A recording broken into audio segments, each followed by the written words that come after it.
ஏலா அங்கிட்ட கூவ நான் தான் அவங்க நெல்லை வேலை பேசுகிறேன். இன்றைக்கி இந்த பதிவு யாருக்குன்னா, ஏலா ஒருத்தனுக்கு பொம்பளை ஷோக்கு அவார்டு கொடுக்கலாம்.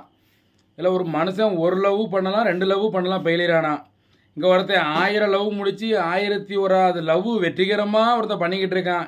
நான் பேசிக்கிட்டு இருக்கும் போதே உங்கள் எல்லோரும் தெரியும் யாரை பற்றி பேசுதம்னு. அவனால் அந்த சேலம் மணி ஒருத்தர் இருக்கான் பாரு, சேலம் மணி, ஆண்டி சோக்கு மணி, அவனுக்கு தான் அந்த பதிவு. ஏல நிலம் மனுஷன் தானால வயிற்றுக்கு சோறதை திங்க இல்லை மண்ணில் திங்க. ஆனால் முட்டாப்பையில முட்டிச்சத்த முட்டாப்பையில ஏல அந்த சென்னை நிசாவை ஏல இந்த பாடு படுத்திக்கிட்டு அவள் காலையே விழுந்துக்கிட்டு இப்படி நாக்க தொங்க போட்டுட்டு அலையுத.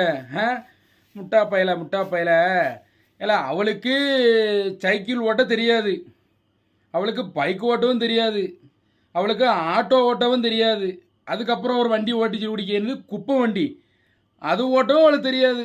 விட்டு அவள் ஃப்ளைட்டு ஏரோப்ளைன் ஜெட்டு வரைக்கும் ஓட்டிகிட்டு போவாள. முட்டாப்பையில அவளுக்கு சைக்கிள் ஓட கொடுக்கு எப்படி என்னென்ன நீ வேலைலாம் பார்த்துக்கிட்டு இருக்க. வண்டி ஓட சொல்லுதுங்க பேரில் இல்லை ஒரு பிள்ளையில விட மாட்டியா நீ. விட்டா 1000 இது முடித்து அவார்டு லவ் முடித்து 1001வது அவார்டு வாங்கிடும்னு நினைக்கிறேன். அப்படி தானே இதே வேலையை தான் அலையுத. கடைசி வரைக்கும் எவ்வளையும் கல்யாணம் பண்ணி அவள் கூட இருந்து குடும்பம் குட்டின்னு இருக்கிறதுக்கு அது உனக்கு கிடையாது எதுவும். அப்படி தானே இப்படித்தான் அலைய போகிற. எங்களெல்லாம் முட்டாப்பையெல்லாம் நினச்சிக்கிட்டு அலையுது. அப்படி தான் இல்லை சேலமணி. இரு வந்துக்கிடுத உனக்கு.